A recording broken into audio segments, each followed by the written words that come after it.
Today's reading is in Exodus chapter 27, and a couple of things that caught my attention. For starters, as they're building this bronze altar, but not just the altar. Last chapter, when they're building some of the other artifacts, everything is built for mobility. Everything's got rings in it that poles slide into, so you can pick it up and carry it and move it.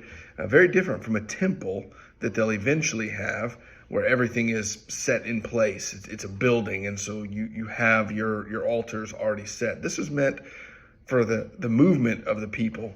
You could pick it up and go. The other thing that caught me was the sheer enormity of this tabernacle, this tent. We keep calling it a tent.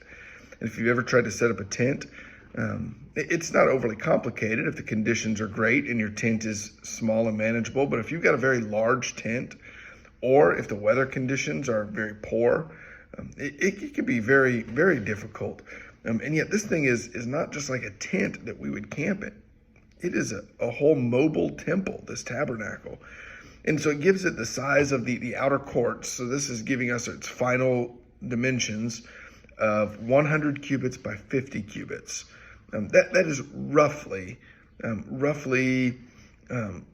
50 yards by 20 to 25 yards.